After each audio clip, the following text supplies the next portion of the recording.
Well, as everything must, it goes back to Rosemary Woods and Alexander Butterfield. Now, for those of you who are not insufficient vintage, Rosemary Woods was one of the secretaries who ran the tape decks for Richard Nixon.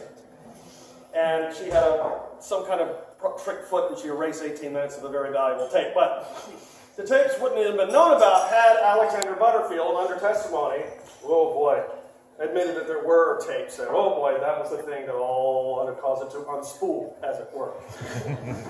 Now, what came out of the tapes were transcripts. And what came out of the transcripts was a big book the size of a Russian novel. It was sort of like Dostoevsky, if you think about it. And one night, when I was with my parents, and they went to see our family friends, the Furs, their real name, went over there, and they were talking about adult stuff, very boring, and I found a copy of the Watergate transcripts. Well, that was exciting. It was all talking. It was like William Gaddis. So it was like Mamet. It was particularly with some of the language. And I learned very critical phrases like expletive deleted and inaudible and unclear. These became part of my lexicon. So what I thought would be fun is, because I had a tape recorder, I started to follow my parents around and tape record. My family and I would transcribe their conversation. And it was really cool because you could see how dialogue worked that way. I remember one June, I taped my father and my mother's younger brother, again, talking about a hearth that my dad was trying to get out of a home in Petersburg. And E is dad for Ed. He's Harry Edward Kollatz Jr., Sr. I'm Harry Kollatz Jr. So it caused a great deal of conversation, confusions, and telephones. Now, so he's E, and my mother's younger brother is K. So E, I'm really, I don't want to go in there because I feel like I'm stealing it. K, yeah.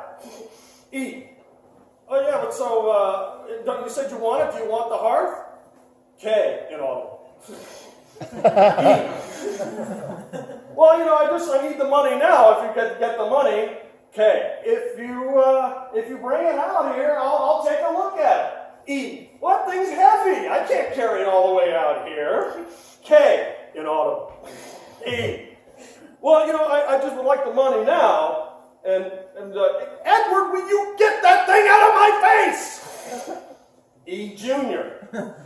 Dad, it's like the Watergate tapes, except it's the Kollatz tapes. You're making me nervous, E. K. You're making your dad nervous. He's always nervous anyway. E. So what, are you going to get it or not? Okay, I don't know. I haven't seen it. So that's the Kollatz tapes that went on for many pages, just like that. But then, one other thing that my dad had that really inspired dialogue in me and conversation was he had a gigantic multi-band radio. And it had each color had a different band. It was like green, red, and yellow, and purple. And it had everything on it. It had the maritime, you had the Coast Guard, you had police, and fire, and you had shortwave from Botswana and wherever else it was coming from.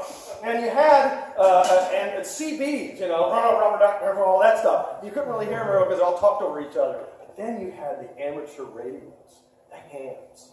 And then also you had car phones. It's a telephone in a car! How cool is that? It's 1978. Who knew from telephones and cars? Who was using telephones? They were big, huge things. They all took up the hump in the middle where the transmission is. Who was using them? I can tell you. Because what I would do is I would scramble on top of the well house, and I would hold it, and I would listen, sweat running down me, listening to all these voices coming out of the air. It was amazing.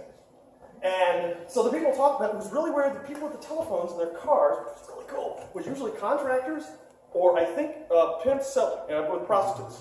And then these guys would like call their girls up, and then there's a lot of giggling on the telephone. I don't know why, but that was what. The amateur radio guys.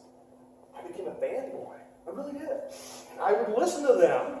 I would take them and transcribe them.